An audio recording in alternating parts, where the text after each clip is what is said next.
Bapak Ibu Saudara yang Tuhan kasihi, Efesus 3 ayat 1 sampai 13 menjadi dasar perenungan kita pada hari ini. Tadi Bapak Ibu Saudara sudah membacanya. Nah, ini saya mau tunjukkan gambar. Ini situasi atau bagian dari wilayah di Efesus. Gambar ini Bapak Ibu ini teater gitu ya. Kalau mungkin Bapak Ibu Saudara yang pernah nonton film Gladiator, nah ini situasinya seperti itu. Jadi ini di sekelilingnya itu tempat duduk, lalu di tengah itu tempat menampilkan gitu ya, menampilkan apapun, apakah itu tari-tarian, perlombaan, atau kalau seperti di film Gladiator itu pertarungan-pertarungan antara gladiator di situ gitu ya. Jadi di Efesus ada tempat ini gitu. Nah, dari sini saya mau lanjut ke ini. Nah, ini Efesus gitu ya, yang merah itu. Efesus, dia sekarang menjadi wilayah bagian dari wilayah Turki gitu.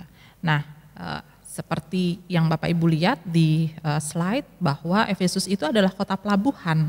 Dia ada di tepi di pinggir gitu ya, Laut Mediterranean gitu. Di situ berarti dia adalah kota yang cukup ramai. Bukan hanya cukup ramai, berarti ada banyak orang datang dengan berbagai kepentingan mereka gitu ya. Entah yang mau berdagang, entah yang memang mau katakanlah mengadu nasib gitu ya. Dan banyak aktivitas lain yang terjadi di sana. Hal lain tentang kota Efesus adalah, nah ini gambar atau foto lama gitu ya. Foto di mana ada kuil dewa Artemis gitu, Dewi Artemis gitu. Ini bangunan dulunya gitu ya, tempat umat atau tempat orang-orang datang untuk memuja dewa, dewi gitu ya. Mereka ada dan masuk di dalam situ, dan di dalam terjadi ritual-ritual seperti yang biasa mereka lakukan gitu ya, untuk penyembahan dewa-dewi gitu. Nah, gambar berikut adalah ini sisa-sisanya. Jadi kalau tadi saya ulang ya, nah ini gambar aslinya. Dulunya seperti ini, sekarang sudah jadi begini. Ini sisa-sisanya, ini yang sekarang ada. Gitu. Nah, Bapak Ibu, kalau saya tampilkan ini pasti Bapak Ibu Saudara ingat ya, ada 7 jemaat. Ya, ini 7 jemaat di Asia Kecil yang disebut, khususnya disebut di Wahyu itu beberapa kali disebut di situ. Nah, saya mengajak kita untuk lebih jauh masuk ke dalam surat Efesus. Surat kepada jemaat di Efesus yang ditulis oleh Paulus ketika ia ada di penjara. Nah, Bapak Ibu, Saudara yang Tuhan kasihi, jemaat di kota Efesus adalah jemaat yang dirintis atau yang dibentuk, yang dibangun, yang hadir ada itu karena pelayanan yang dilakukan oleh Rasul Paulus. Jadi Rasul Paulus mengumpulkan mulai dari orang-orang yang sedikit, lalu kemudian sampailah menjadi satu jemaat. Gitu. Kurang lebih Paulus ada di sana kurang lebih sekitar 3 tahun. Itu dicatatkan dalam Kisah Para Rasul 19 ayat 10 dan Kisah Para Rasul 20 ayat 31. Gitu. Tapi walaupun ada sekitar 3 tahun, ada tantangan juga yang hadir di sana. Kita ingat bersama di situ atau di Kisah Para Rasul dicatatkan bahwa ketika 3 bulan gitu ya, sekitar kurang lebih 3 bulan Paulus mengajar di sinagoge, lalu kemudian ia mendapatkan penganiayaan, lalu kemudian ia pindah atau dibawa oleh jemaat-jemaat Kristen yang menerima pengajaran Paulus untuk pindah dan melakukan pengajaran di rumah Tiranus, dan di sana kurang lebih 2 tahun. Paulus masih terus mengajar, terus membangun iman jemaat, terus menyampaikan pengenalan akan Tuhan kepada jemaat di Efesus, sampai pada waktu kemudian ia harus pindah dan melanjutkan pelayanannya yang lain di wilayah-wilayah yang lain. Nah, Bapak Ibu Saudara yang Tuhan kasihi, kita berlanjut ke maksud surat Efesus dituliskan. Apa maksudnya? Kenapa surat ini sampai ada gitu ya? Jadi surat ini ditulis atau kirimkan oleh Paulus kepada jemaat yang pertama adalah untuk meneguhkan pemahaman dan penghayatan iman jemaat. Gitu. Jadi jemaat kan mereka ada gitu ya dalam pendampingan Paulus kurang lebih 3 tahun gitu dengan segala situasi yang mereka hadapi, dan ketika Paulus sudah tidak ada lagi di situ, maka Paulus mengirimkan suratnya untuk apa? Untuk membuat jemaat tetap pada pemahamannya yang awal, tetap pada bagian pengajaran-pengajaran yang dari pertama sudah disampaikan oleh Rasul Paulus, supaya jemaat tetap menghayati, mengingat dan menjalani kehidupannya dalam bagian pemahaman yang benar gitu ya, karena ada karya keselamatan yang Tuhan hadirkan di dalam Yesus Kristus bagi kehidupan jemaat. Yang berikut Bapak Ibu maksud surat Efesus ini ditulis adalah untuk memperingatkan jemaat bahwa ada ancaman-ancaman. Tadi di awal saya sudah tunjukkan gitu ya, ada situasi masyarakat. Mereka ada di Efesus itu ada sebagai kota pelabuhan. Itu artinya ada banyak orang yang datang dengan berbagai kepentingannya gitu. Dan dengan berbagai latar belakangnya gitu ya. Dan ya mereka berinteraksi, termasuk berinteraksi dengan jemaat Kristen di situ gitu. Itu mempengaruhi gitu, itu mempengaruhi. Sedikit banyaknya itu berdampak gitu. Apakah mungkin tidak berdampak secara langsung terhadap iman, tapi itu mempengaruhi gitu ya. Atau bahkan mungkin bisa juga gitu ya, ketika jemaat-jemaat Kristen mendengar, mereka lalu kenapa begini ya gitu ya gitu. Jadi ada ancaman, ada bahaya gitu. Dan ancaman dan bahaya itu jelas gitu, terasa hadir. Karena itu Paulus memperingatkan, hati-hati, ada guru-guru palsu, ada pemimpin-pemimpin yang menyesatkan gitu ya. Ada situasi dan keadaan memang kota Efesus yang sangat rentan dengan berbagai pengajaran-pengajaran di sana, berbagai pengajaran-pengajaran yang ada, yang ditawarkan, yang dihadirkan gitu. Karena memang dia kotanya adalah kota yang terbuka gitu. Yang berikut Bapak Ibu, ini merupakan maksud kenapa surat Efesus ditulis. Tujuannya adalah untuk, atau maksudnya adalah untuk mengingatkan jemaat untuk memelihara dan mengerjakan karunia Allah. Jadi mereka sudah diteguhkan bahwa ingat ada Allah yang hadir dalam keselamatannya untuk kamu, hati-hati bahaya di sekitar gitu ya. Lalu diingatkan untuk memelihara karunia yang ada, dan juga supaya mereka tetap kokoh di dalam iman gitu. Jadi kalau yang pertama dan yang kedua itu lebih pada bagian untuk hati-hati terhadap sekitar gitu ya. Nah kalau yang berikut ini lebih pada mengingatkan mereka sebagai jemaat yang baru, yang sementara bertumbuh, yang baru mulai bertumbuh di dalam pengharapan, di dalam iman kepada Tuhan Yesus Kristus. Ya mereka harus ingat gitu. Ada banyak hal yang harus mereka perhatikan. Mereka harus tetap kokoh sebagai pribadi, mereka harus tetap teguh sebagai persekutuan gitu ya. Mereka melihat tantangan dan ancaman ataupun bahaya di sekitar mereka dengan tetap cermat, tetap teguh di dalam iman kepada Tuhan kita, Tuhan Yesus Kristus. Nah, ini adalah maksud dari surat Efesus ditulis. Kemudian saya ajak kita sedikit melihat susunan gitu ya, susunan surat Efesus. Ada terbagi dalam 3 bagian. Yang pertama salam, berkat dan doa, itu di pasalnya yang pertama. Lalu kemudian ada bagian yang kedua di mana Kristus mempersatukan dan mendamaikan umatnya. Bacaan kita masuk di bagian ini gitu. Jadi bagian ini menunjukkan bahwa ya ada Kristus yang hadir gitu. Hadir yang membuat semua orang yang percaya kepadanya untuk tetap teguh dalam kesatuan bersama, tidak melihat bahwa kamu begini, saya begini, tidak gitu.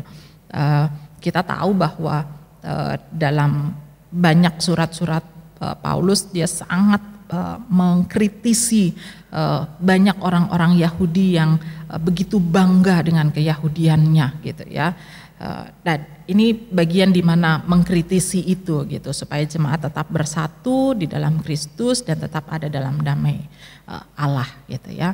Lalu bagian yang terakhir di situ tentang bagaimana hidup sebagai tubuh Kristus, bagaimana hidup sebagai anak-anak terang gitu ya, pasal 4 sampai pasal 6.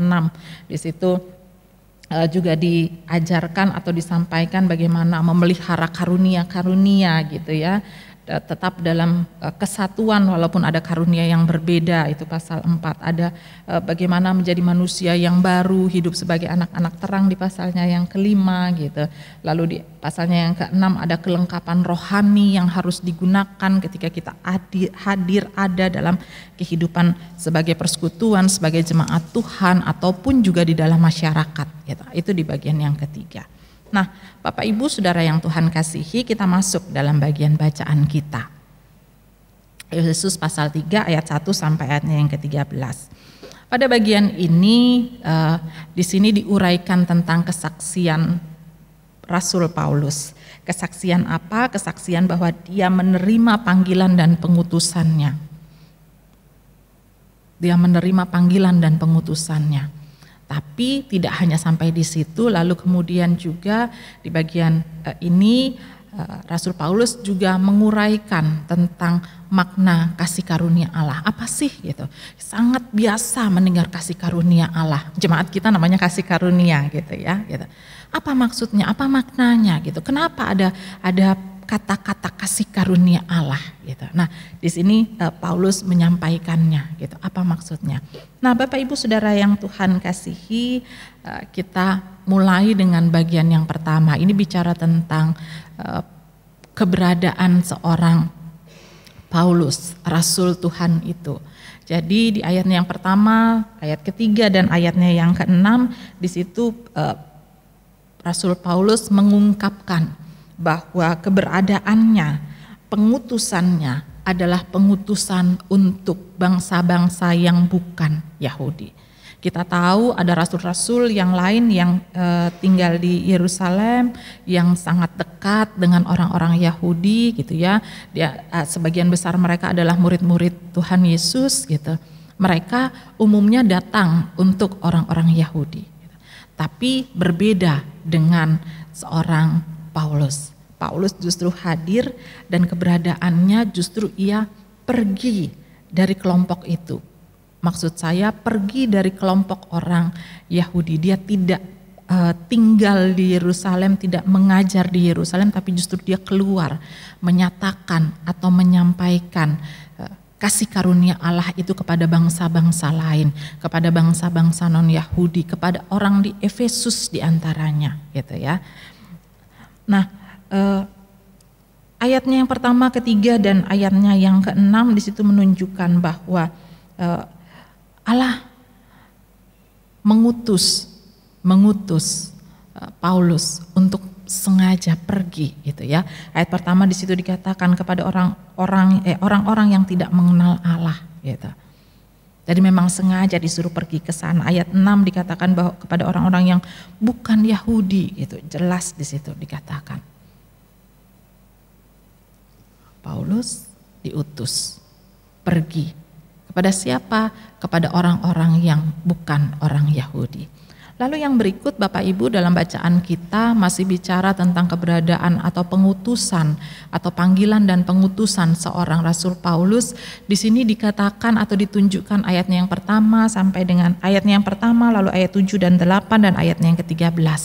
Apa yang ditunjukkan di situ? Di situ bicara tentang konsekuensi dari tugas dan pengutusan seorang Paulus. Konsekuensi. Apa konsekuensinya?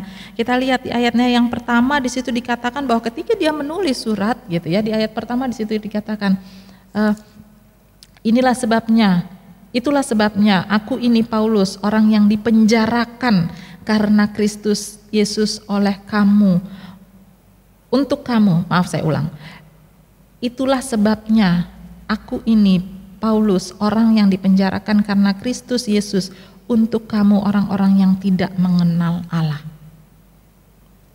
Dia dipenjara. Kenapa? Karena Kristus Yesus. Jelas dikatakan. Ada tugas pengutusan, tapi ada konsekuensi. Konsekuensinya apa? Ayat pertama katakan, ayat 1 katakan, dia dipenjara. Bahkan tadi di awal saya sudah katakan bahwa surat Efesus ini ditulis oleh Paulus ketika dia ada di penjara. Dia mengingat akan keberadaan jemaat di sana, dia mau meneguhkan mereka, mengokohkan iman mereka, mengingatkan mereka bahwa ada banyak bahaya di sekitar mereka, dan karena itu dia minta jemaat untuk tetap dalam iman yang kokoh. Ada konsekuensi yang ditanggung oleh seorang Paulus. Dia dipenjara. Tidak hanya itu, ayat 7 dan 8 di situ dirangkaikan jadi satu catatan di mana dalam melaksanakan pengutusannya Rasul Paulus dia harus mengalami atau menjadi yang hina.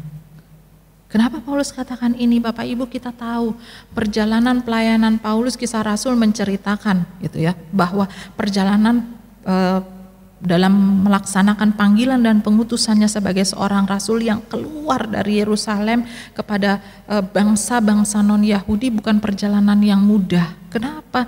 Karena perjalanan keluar ini dia berhadapan dengan banyak orang, ada yang orang Yahudi tapi juga bangsa-bangsa lain yang kebanyakan mereka sudah punya dewa, sudah punya gambaran tentang Allah, tentang Tuhan yang mereka sembah.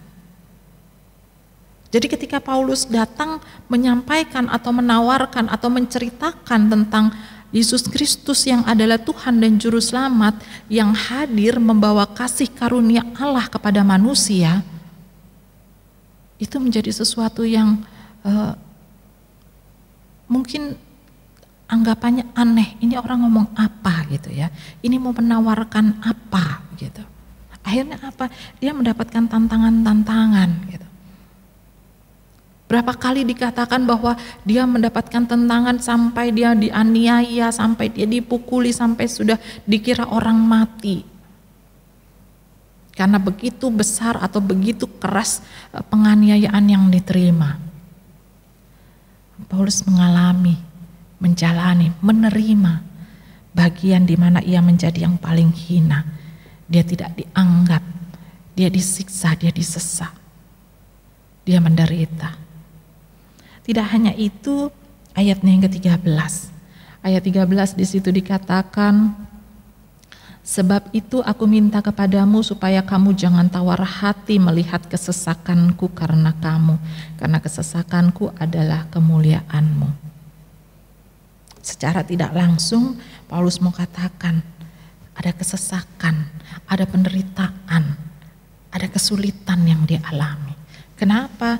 Dia sudah mengajar kepada jemaat, tapi tetap ada bagian-bagian di mana jemaat tidak melakukan kehendak Tuhan, tidak mengingat pengajarannya. Jemaat hidup di dalam ketidaksesuaian dengan firman Allah. Jemaat kembali dalam sikap hidupnya yang lama dan seterusnya dan seterusnya. Ada kesesakan. Dan itu semua bagian yang diterima oleh seorang Paulus. Rasul Tuhan itu ada konsekuensi dari tugasnya. Yang berikut Bapak Ibu, setelah kita memahami bersama, mendengar, menghayati kesaksian atau penjelasan Paulus tentang panggilan dan pengutusannya, yang berikut kita diajak untuk melihat tentang apa sih kasih karunia atau makna kasih karunia Allah itu. Ayat 2 sampai dengan ayat 5 maksud saya, di situ digambarkan atau dikisahkan bahwa Allah bekerja. Allah menyatakan kasih karunia-Nya sepanjang masa. Di bagian ini dicatatkan bahwa sejak dulu melalui nabi-nabi, bahkan itu kemudian menjadi rahasia yang kemudian disampaikan, dijelaskan, dinyatakan, dibukakan kepada seorang Paulus. Diungkapkan. Kalau bahasa yang dipakai Paulus itu menjadi diwahyukan kepada dia. Allah membuka, Allah menunjukkan bahwa Allah bekerja. Dan Paulus sebagai apa? Paulus sebagai alat di mana dia menjadi orang yang dipakai oleh Allah, digerakkan oleh Allah, dituntun oleh Allah. Dia melakukan, dia mengerjakan panggilan dan pengutusan yang asalnya dari Allah. Allah bekerja lewat seorang Paulus. Lalu yang berikut tentang kasih karunia. Kasih karunia Allah yang dihadirkan untuk semua bangsa. Kenapa bicara tentang kasih karunia yang disampaikan kepada semua bangsa?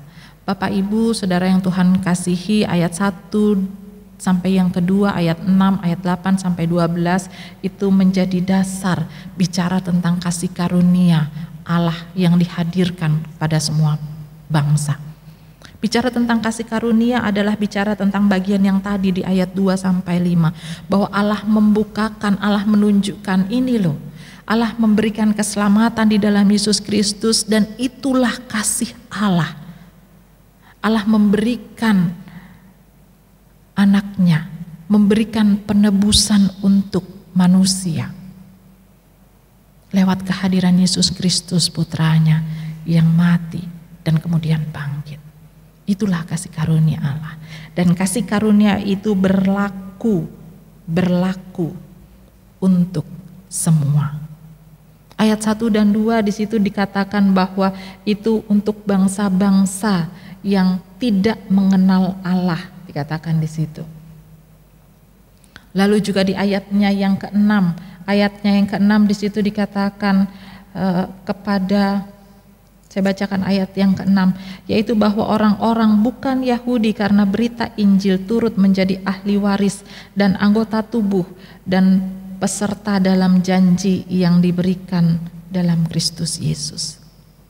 Begitu juga ayatnya yang ke-8 sampai dengan ayatnya yang ke-12, kembali itu diungkapkan bahwa Allah hadir menyatakan kasih-Nya lewat Yesus Kristus untuk banyak orang, untuk semua orang, untuk semua umat, untuk semua bangsa. Bahkan untuk orang-orang yang tidak mengenal, bahkan untuk mereka yang tidak terduga, yang tidak awalnya tidak tahu gitu ya. Tetapi semua mereka beroleh, ayat 12 di situ dikatakan, di dalam Dia kita beroleh keberanian dan masuk kepada Allah dengan penuh kepercayaan oleh iman kita kepadanya. Kasih karunia Allah yang hadir di dalam karya penebusan Yesus Kristus itu hadir untuk semua bangsa, untuk semua orang yang membuka hati dan diri untuk menerima Yesus. Kasih karunia, ketika Paulus menyatakan tentang makna kasih karunia itu adalah di mana Yesus hadir memberi dirinya. Bapak Ibu Saudara yang Tuhan kasihi, dari sini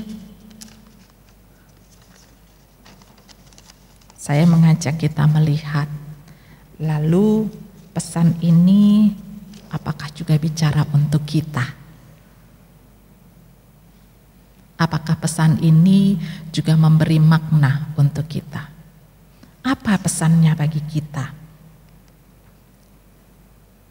Ya, tentu saja pesan ini untuk kita. Kenapa? Yohanes 3 ayat 16. Ya, pasti semua sudah sangat hafal bagian ini. Ya, karena begitu besar kasih Allah akan dunia ini, hingga Ia mengaruniakan anaknya yang tunggal. Ya, supaya setiap orang yang percaya kepadanya beroleh hidup yang kekal. Bapak Ibu Saudara, kasih Allah hadir untuk dunia ini. Saya sengaja pilih gambar bumi, saya sengaja pilih ini mau menunjukkan bahwa inilah kasih Allah. Kasih Allah di dalam Yesus Kristus yang sudah mati, bangkit, memberikan penebusan yang katanya hanya untuk orang percaya, itu ternyata bukan hanya untuk orang percaya tetapi untuk dunia. Tapi orang percaya yang meresponnya. Kasih Allah itu untuk dunia. Itu juga kenapa sekarang di sekolah-sekolah teologi sudah banyak yang lalu kemudian mengangkat, atau tokoh-tokoh teologi sudah mulai banyak yang mengangkat tentang teologi ekologi. Kenapa? Bahwa kehadiran Allah, kasih Allah itu bukan hanya bicara untuk 1-2 manusia, bukan hanya bicara untuk orang percaya, bukan hanya bicara untuk manusia, tapi bicara untuk semua, untuk dunia, bahkan untuk seluruh ciptaan Tuhan.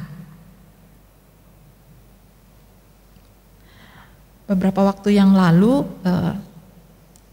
di Fakultas Teologi Duta Wacana itu ada, bukan promosi ya Bapak Ibu, tapi saya suka ikutin juga, lihat kalau pas topiknya bagus saya suka ikut gitu. Ada ngasik namanya, ngobrol asik, dia pakai IG Live.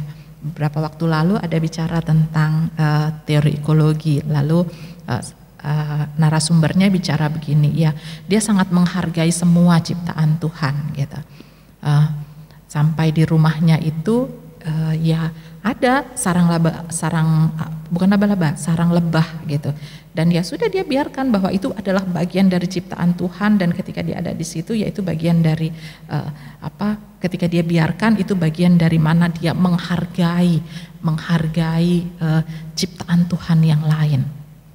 Dan ceritanya waktu itu narasumbernya Pendeta Robert Setio, beliau katakan ketika bangun rumah terus bikin pagar, kalau saya nggak salah, beliau bikin pagar itu akhirnya pagarnya agak belok sedikit. Kenapa? Supaya jangan motong ada satu pohon di situ.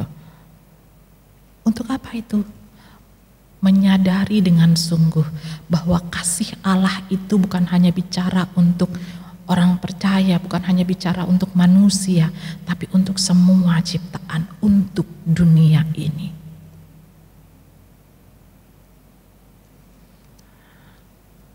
Tapi yang kita perlu sadari saat ini adalah bahwa ini situasi dunia kita sekarang. Ini situasi dunia kita sekarang. Kalau saya boleh katakan, dunia kita sekarang sedang sakit. Kami kalau berdoa bersama di rumah, dan Hector yang kebagian berdoa, dia selalu berdoa. Dia selalu bilang begini, God, please heal the world. Sembuhkan dunia ini. Lalu dia bilang give the medicine gitu ya, help scientists supaya can find the medicine untuk heal the world gitu. Bapak Ibu, itu adalah bagian dari usaha kita untuk menyadari, menghayati dengan sungguh. Tentang apa? Menyadari, menghayati dengan sungguh bahwa kasih Allah hadir untuk dunia. Kasih Allah hadir bukan hanya untuk kita. Kasih Allah hadir bukan hanya untuk segelintir manusia, segelintir orang. Tapi kasih Allah itu hadir untuk dunia. Bahkan ketika sekarang penelitian sudah mengatakan bahwa galaksi Bima Sakti itu hanya bagian kecil dari semua galaksi besar yang ada di alam semesta ini. Kita harus menghargai, kita harus tetap menjaga, menyadari bahwa kalaupun itu benar, Allah mengasihi semuanya. Kasih Allah itu terlalu besar untuk kita batasi. Catatan yang berikut Bapak Ibu, pesan bagi kita. Nah, ini kita masuk dalam keberadaan kita. Kalau tadi kita bicara dunia, kita bicara bumi, kita bicara sesuatu yang besar di sana, sekarang kita mulai mengerucut dalam keberadaan kita. Kita di Indonesia. Kita ada di sini sekarang. Lalu kalau tadi dikatakan bahwa kasih Allah yang begitu besar untuk dunia, apakah kasih Allah itu juga hadir untuk kita? Iya, kasih Allah itu juga hadir untuk kita. Kasih Allah itu jelas nyata bagi kita. Nyata bagaimana bagi kita? Bacaan kita di ayatnya yang ke-6. Saya bacakan Bapak Ibu untuk kita ayatnya yang ke-6. Di situ dikatakan, karena berita Injil turut menjadi saya bacakan dari awal.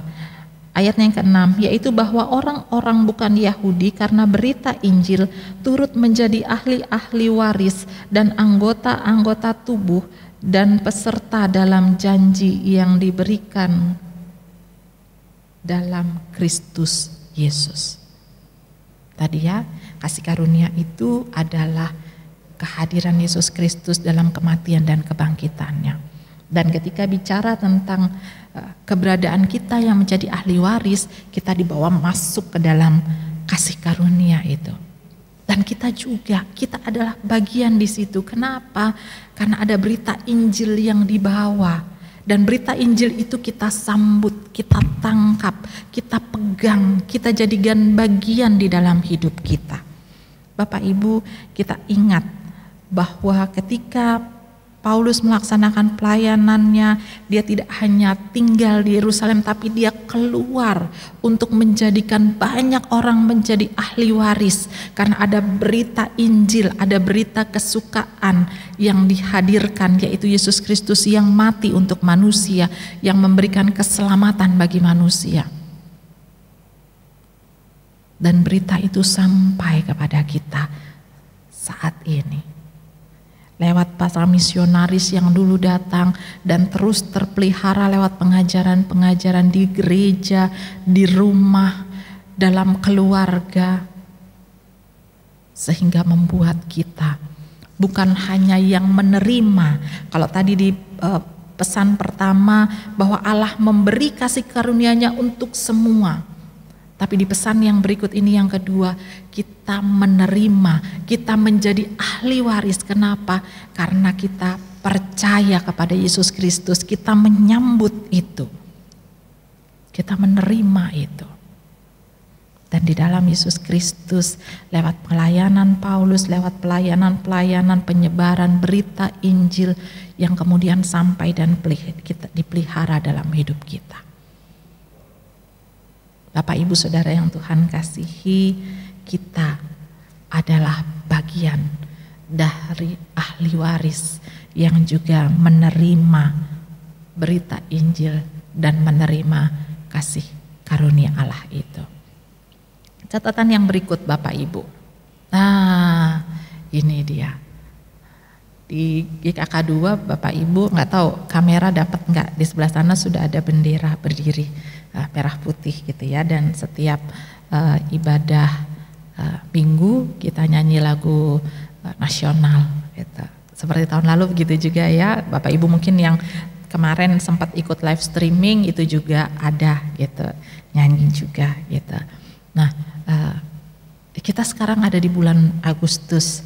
Kita sekarang akan mengingat dan merayakan Hari Kemerdekaan Indonesia.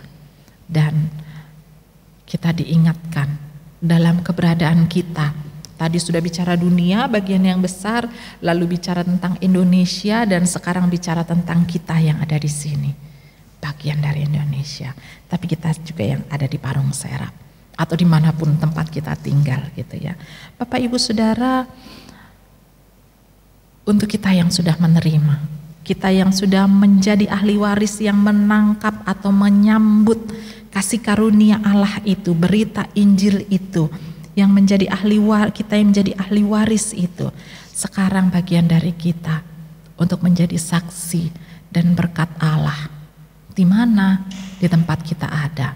Kenapa di sini dikatakan keberagaman? Bapak Ibu, kita tidak bisa tutup mata lalu kemudian kita katakan, oh enggak, semua yang ada di sekitar saya baik-baik saja, semua yang ada di sekitar saya sama saja gitu. Mungkin ketika acara-acara tertentu kita bisa pakai baju yang sama. Tapi tetap kita tidak sama. Mungkin ada banyak orang yang katakan, ya kita akhir dari semuanya ini kan kita menyembah percaya kepada Tuhan, Tuhan yang satu itu, Tuhan yang sama itu. Gitu.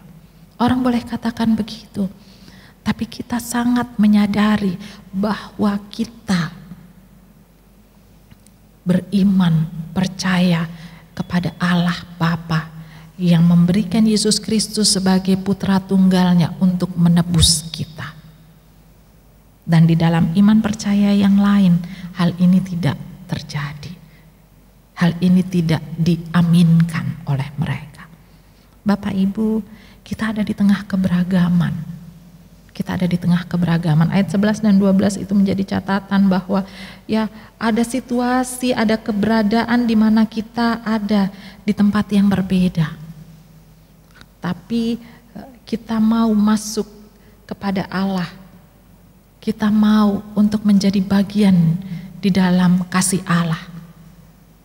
Kita mau untuk menjadi saksi dan menjadi berkat Allah di tempat kita ada.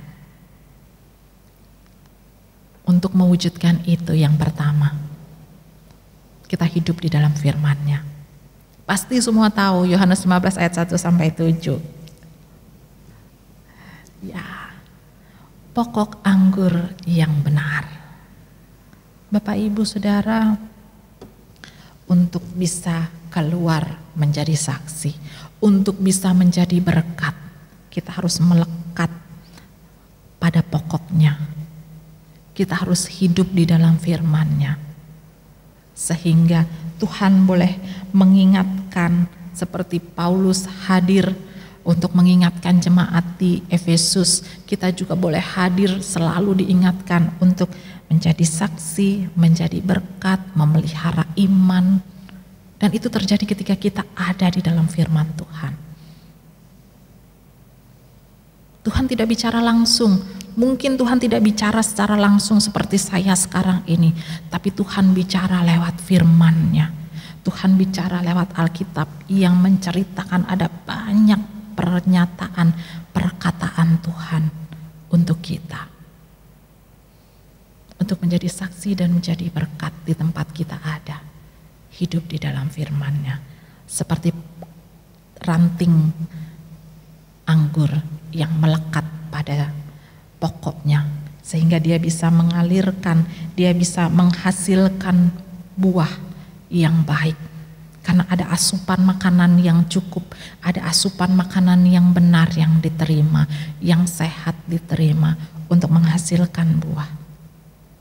Itu yang juga harus jadi dalam hidup kita. Yang berikut Bapak Ibu, untuk menjadi saksi dan berkat Allah di tengah keberagaman adalah kita meneladani Kristus. Meneladani Kristus, saya sengaja memasukkan Filipi 2 ayatnya yang pertama hingga ayatnya yang ke-11.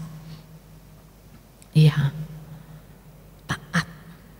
Bahkan di situ dikatakan taat seperti Kristus, taat sampai mati di kayu salib. Tuhan Yesus menjadi teladan, diwujudkan oleh seorang Paulus. Dia dipenjara, bahkan kemudian dia sampai menerima hukuman. Taat. Ada konsekuensi diterima, ada konsekuensi dihadapi. Dan tetap menjadi bagian sebagai anak-anak Allah. Roma 8 ayat 15 di situ dikatakan, meneladani Kristus, menjadi sama seperti Kristus, tidak hanya menerima penderitaannya, tapi juga kita hidup seperti Kristus. Yang apa? Yang memanggil Allah sebagai Bapa. Roma 8 ayat 15 di situ dikatakan, boleh menyebut sebagai Aba, ya Bapa. Ada hubungan yang dekat, ada hubungan yang erat, bukan hanya seperti pohon anggur yang menempel, tapi kita boleh selalu hadir, selalu ada dalam kesungguhan, di mana kita boleh begitu dekat, begitu tergantung kepada Allah Bapa kita.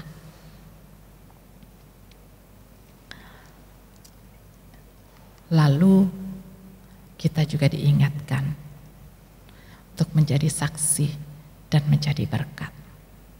Ya, Matius 5 ayat 13 sampai dengan ayatnya yang ke-16 pasti semua kita tahu, kita ingat.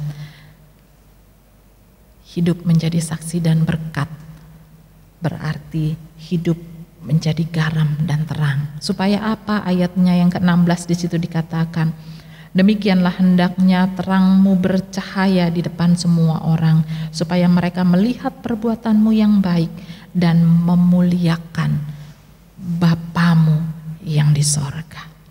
Bapak Ibu, kita jadi saksi, kita jadi berkat. Tapi apa yang dikatakan di Matius, supaya semua orang melihat dan kemudian apa?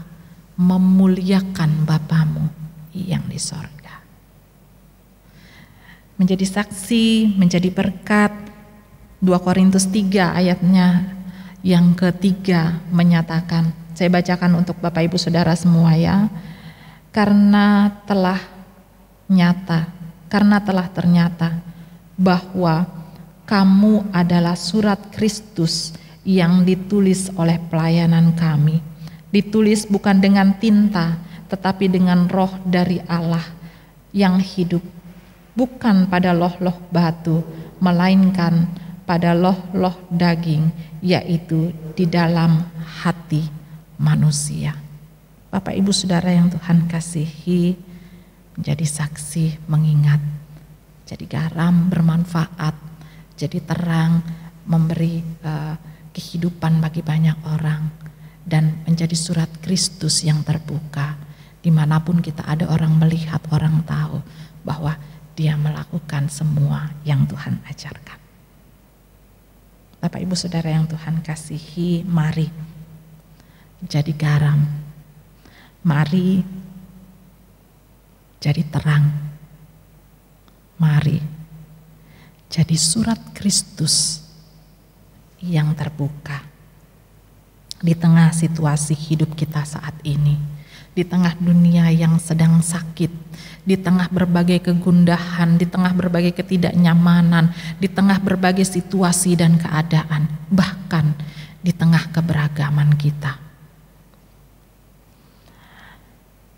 Kita hadir, kita Tuhan ciptakan, kita Tuhan tempatkan di Indonesia, di Parung Serap, atau dimanapun kita ada. Tuhan hadirkan kita di situ. Mari tetap jadi garam, jadi terang, jadi surat Kristus yang terbuka. Sehingga lewat hidup kita, nama Tuhan dimuliakan. Amin. Bapak Ibu Saudara, merespon firman Tuhan, kita akan bersama bernyanyi dari Kidung Jemaat 60. Kidung Jemaat 60, baitnya yang pertama dan baitnya yang keempat. Kidung Jemaat 60, hai makhluk alam semesta.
Kita sudah meresponi firman Tuhan dan kita akan masuk dalam pengakuan iman. Jemaat Mari berdiri. Bapak Ibu Saudara dipersilahkan berdiri. Kita akan mengaku iman menurut pengakuan iman rasuli. Dengan hati dan mulut masing-masing kita mengaku. Aku percaya kepada Allah, Bapa yang Maha Kuasa, Khalik langit dan bumi, dan kepada Yesus Kristus anaknya yang tunggal Tuhan kita, yang dikandung daripada Roh Kudus, lahir dari anak darah Maria, yang menderita di bawah pemerintahan Pontius Pilatus, disalibkan, mati dan dikuburkan, turun dalam kerajaan maut, pada hari yang ketiga bangkit pula dari antara orang mati, naik ke sorga, duduk di sebelah kanan Allah, Bapa yang Maha Kuasa, dan akan datang dari sana untuk menghakimi orang yang hidup dan yang mati. Aku percaya kepada Roh Kudus, gereja yang kudus dan am, persekutuan orang kudus, pengampunan dosa, kebangkitan daging, dan hidup yang kekal. Bapak Ibu Saudara yang Tuhan kasihi, kita akan masuk di dalam doa syafaat. Kita persiapkan hati dan diri kita. Kita akan menaikkan doa-doa kita. Mari kita bersama bersatu hati kita berdoa. Dalam kasih dan kemurahan Tuhan kami bersyukur bahwa Tuhan terus hadir, terus bersama, terus memelihara kami. Terima kasih Tuhan untuk kasih karunia-Mu yang selalu ada dan kami rasakan. Kasih karunia-Mu yang hadir untuk dunia ini dan yang kami sambut di dalam iman percaya kami kepada Tuhan kami Yesus Kristus. Tuhan, ajar kami, tolong kami, teguhkan kami untuk boleh menjadi garam, terang, dan menjadi surat Kristus yang terbuka dimanapun kami ada, dalam situasi apapun, dalam keberadaan apapun. Tolong kami Tuhan, tolong kami. Kami percaya, kami tahu kemurahan dan kasih Tuhan selalu akan meneguhkan kami, sehingga kami dimampukan untuk selalu dan senantiasa hidup berkenan seperti yang Tuhan ajarkan. Bapa dalam kerajaan surga, dalam kesatuan hati kami berdoa dan memohon kemurahan Tuhan untuk keberadaan kami sebagai gereja Tuhan. Kami berdoa untuk keberadaan jemaat kami, GPIB Kasih Karunia, dalam segala kegiatan pelayanan dan peribadahan, baik yang dilakukan secara daring maupun luring. Tuhan memberkati, Tuhan menyertai setiap peribadahan. Untuk yang daring dalam proses-proses perekaman, Tuhan memberkati supaya semua boleh berjalan dengan baik, lancar, dan nama Tuhan boleh dipuji dan dimuliakan. Untuk yang berada atau yang menggunakan luring atau di GKK 2, Tuhan memberkati, kiranya semua kami sebagai warga jemaat dan juga presbiter, semua kami boleh mengambil tanggung jawab kami dengan sungguh, menetapkan dengan sungguh-sungguh protokol kesehatan. Kami tidak berusaha untuk tidak atau melakukan hal yang tidak seharusnya, tapi kami boleh sungguh-sungguh tertib, kami boleh sungguh-sungguh teratur, karena kami tahu ketika kami melakukan semuanya, itu adalah bagian di mana kami mau menjadi saksi Tuhan dan menjadi berkat bagi sesama. Kami juga berdoa Tuhan untuk para presbiter, kami berdoa untuk pendeta, penatua, diaken, kami berdoa untuk pelayan PAPT, kami berdoa untuk pengurus-pengurus Pelkat, kami berdoa untuk komisi-komisi yang ada, untuk tim-tim kerja, untuk Vikaris Kristi Lekahena. Kami berdoa untuk pegawai kantor dan koster. Kami berdoa untuk semua kegiatan yang akan berlangsung atau sedang berlangsung di jemaat kami. Kami berdoa untuk kegiatan peduli kasih untuk jemaat yang terdampak situasi COVID-19. Kami berdoa untuk bantuan diakonia, kelas katekisasi, kelas pendidikan agama Kristen yang sudah mulai per awal Agustus kemarin. Tuhan memberkati semuanya. Kami juga berdoa untuk semua warga jemaat di segala usia dengan segala aktivitas, tanggung jawab, pendidikan, pekerjaan, usaha, semua yang mereka lakukan dan kerjakan. Tuhan memberkati. Secara khusus kami berdoa untuk Michael Sejabat yang menunggu hasil tes lamaran kerja di imigrasi. Tuhan memberi yang terbaik untuk Michael. Kami juga berdoa untuk para orang tua kami. Tuhan memberkati mereka dalam segala kerinduan untuk bersekutu bersama. Kiranya lewat ibadah-ibadah daring, segala kerinduan dan harapan itu boleh terjawab, boleh terpenuhi di dalam kasih karunia Tuhan yang luar biasa. Kami juga berdoa untuk anak-anak kami dalam pendidikan mereka dan juga dalam ibadah-ibadah yang masih dilakukan secara daring. Tuhan juga memberkati dan menolong mereka sehingga walaupun dalam keterbatasan ibadah daring mereka tetap boleh bertumbuh di dalam iman dan pengharapan kepada Tuhan. Bapa, sebagai warga jemaat kami bersyukur bersama untuk saudara-saudara kami yang dalam pekan ini berulang tahun. Kami berdoa untuk Ibu Rita Sakul, kami berdoa untuk Kana Deva Pangaribuan, kami berdoa untuk Mentari Graciela Adu, kami berdoa untuk Nyonya Linda Roseni Sinaga, berdoa untuk Nyonya Olga Sianturi, untuk Nyonya Sastriana Asilaban, untuk Matthew Repi, untuk Bapak Pangaloan Siahaan, untuk Patrick Clevi Gabriel, untuk Nyonya Yeni Silahoy, untuk Bapak Hotmarikon Marpaung, untuk Elsa Yolanda Marpaung, untuk Amos Kristina Hutapea, untuk Nyonya Sri Hartati Sagiman, untuk Bapak Jontar Sihombing, untuk Hiskia Ritonga, untuk Nyonya Hotnida Marpaung, untuk Nyonya Rotua Sejabat, untuk Herlina D. Panggabean, untuk Putri Adelina Feodora, juga yang berulang tahun perkawinan. Kami berdoa untuk Bapak Turiman Lubis beserta dengan istri, Bapak Ernest Robert Wowor beserta dengan istri, Bapak Robi Suparno beserta dengan Bapak Robi Suparto beserta dengan istri. Tuhan memberkati masing-masing pribadi juga keluarga yang menikmati berkat dan kemurahan Tuhan lewat pertambahan usia. Tuhan senantiasa memberi yang terbaik dalam kehidupan mereka sehingga syukur dan sukacita mereka boleh semakin penuh di dalam Tuhan. Kami juga berdoa untuk keluarga-keluarga atau saudara-saudara kami yang dalam pekan ini. Kami berdoa untuk keluarga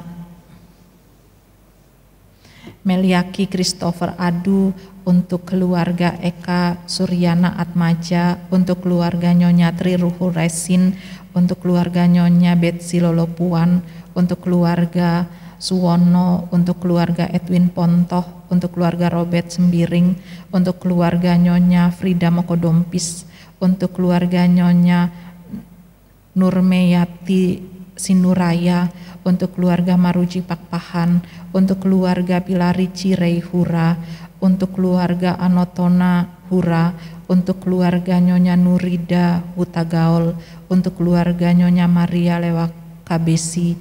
Mereka semua dalam keberadaan hidup keluarga rumah tangga Tuhan berkati. Tuhan berikan apa yang menjadi harapan dan kerinduan mereka. Tuhan limpahkan berkat dan rahmat Tuhan, Tuhan pelihara senantiasa. Kami juga berdoa mohon kemurahan dan kasih Tuhan untuk jemaat kami yang ada dalam kondisi sakit. Kami berdoa untuk Nyonya Kristi Siregar Simanungkalit, untuk Bapak Aha Siregar, untuk Bapak Frans Salawati, untuk Nyonya Elia Wasti Pandi, untuk Saudari Kristi Sukabdi, untuk Nyonya Nurida Sitorus, untuk Diaken Eki Mambu, untuk Kelo Wati Helu, untuk Nyonya Riris Mayor, untuk Nyonya Rudi Widiatmini. Mereka semua dalam kondisi masing-masing, Tuhan dalam kelemahan mereka, Tuhan jamah, sehingga kalaupun tubuh mereka boleh lemah, mereka tidak pernah lemah dalam iman dan pengharapan kepada Tuhan. Teguhkan juga seluruh kaum keluarga yang mendampingi, yang menjaga, berikan kesehatan yang baik. Kami juga berdoa Tuhan untuk ibu-ibu yang saat ini ada dalam kondisi hamil, kami berdoa untuk Nyonya Christine Samosir, untuk Nyonya Margareta Yuniker, untuk Nyonya Ernita Oktaviani Simanjuntak, untuk Nyonya Olga Sianturi, untuk Nyonya Marla Alphonse. Mereka semua dalam masa-masa kehamilan. Tuhan sertai setiap keberadaan mereka, sertai semua ibu, sertai bayi yang ada dalam kandungan, juga Tuhan sertai kaum keluarga yang menjaga dan turut berproses bersama. Tuhan memberkati sehingga semua boleh ada dalam keberadaan yang baik sampai waktunya untuk bersalin, melahirkan, dan baik anak, ibu maupun seluruh keluarga boleh ada dalam kondisi yang sehat dan sukacita bersama. Bapa dalam kerajaan surga, semua harapan, kerinduan, aktivitas yang ada di dalam jemaat kami GPIB Kasih Karunia, kami serahkan dalam kemurahan Tuhan. Tuhan hadir, Tuhan menolong, Tuhan memberkati. Kami juga berdoa untuk gereja-gereja Tuhan dimanapun gereja Tuhan ada, secara khusus yang ada di Indonesia, terlebih khusus lagi untuk GPIB. Kami berdoa untuk GPIB khususnya di Mupel Banten dengan 14 jemaat, GPIB di 25 Mupel. Tuhan memberkati semuanya dengan pospelkes yang ada. Kami berdoa untuk persiapan persidangan sinode ke-21. Kami juga berdoa untuk setiap ibadah-ibadah yang berlangsung di semua gereja Tuhan. Tuhan memberkati. Tuhan juga memberkati semua gereja dalam upaya dan usaha untuk mendukung kebijakan pemerintah mengatasi situasi pandemi COVID-19. Juga dalam usaha dan upaya gereja untuk pemulihan ekonomi masyarakat. Tuhan, kasih-Mu beserta kasih-Mu menolong. Kami juga berdoa untuk pemerintah bangsa dan negara kami. Berdoa untuk Bapak Presiden dan Wakil Presiden beserta jajaran kabinetnya. Berdoa untuk seluruh kepala daerah di Indonesia dengan tugas-tugas mereka, khususnya dalam penanganan pandemi COVID-19 dan menjaga ekonomi masyarakat dan memulihkannya. Tuhan hadir, Tuhan menolong, Tuhan memberkati. Beri hikmat Tuhan atas mereka semua, sehingga semua yang mereka lakukan adalah untuk kepentingan bangsa dan negara. Kami berdoa untuk petugas aparat TNI Polri, khususnya juga untuk petugas-petugas penanganan COVID-19, untuk petugas pemulasan jenazah, untuk petugas kesehatan. Tuhan memberkati mereka semua, mereka yang ada di rumah sakit, di fasilitas-fasilitas kesehatan. Tuhan berkati, Tuhan berikan mereka kondisi yang baik, Tuhan berikan hati yang penuh syukur dan sukacita, sehingga mereka melakukan tanggung jawab mereka dengan segala kemurahan Tuhan. Kami juga berdoa untuk para ilmuwan, petugas laboratorium, juga untuk relawan dalam proses uji klinis untuk mendapatkan vaksin dari COVID-19. Tuhan memberkati mereka. Tuhan beserta dengan mereka. Berdoa untuk seluruh masyarakat dalam membangun kebiasaan baru, dalam menerapkan disiplin untuk menjaga kebersihan diri, kebersihan lingkungan, kebersihan keluarga, dalam segala upaya dan usaha untuk melakukan protokol-protokol kesehatan. Tuhan memberkati, Tuhan campur tangan. Kami serahkan bangsa kami Indonesia. Kami serahkan seluruh keberadaan dunia dalam kemurahan Tuhan, karena kami sangat percaya dan kami yakin bahwa ada kasih Tuhan yang hadir untuk dunia ini.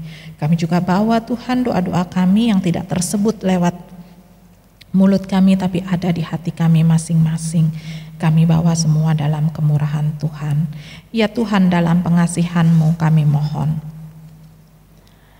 peliharalah kami dalam kasih Yesus Kristus Tuhan dan Juru Selamat yang telah mengajar kami berdoa. Bapa kami yang di sorga, dikuduskanlah nama-Mu. Datanglah kerajaan-Mu, jadilah kehendak-Mu di bumi seperti di sorga. Berikanlah kami pada hari ini makanan kami yang secukupnya. Dan ampunilah kami akan kesalahan kami, seperti kami juga mengampuni orang yang bersalah kepada kami. Dan janganlah membawa kami ke dalam pencobaan, tetapi lepaskanlah kami daripada yang jahat.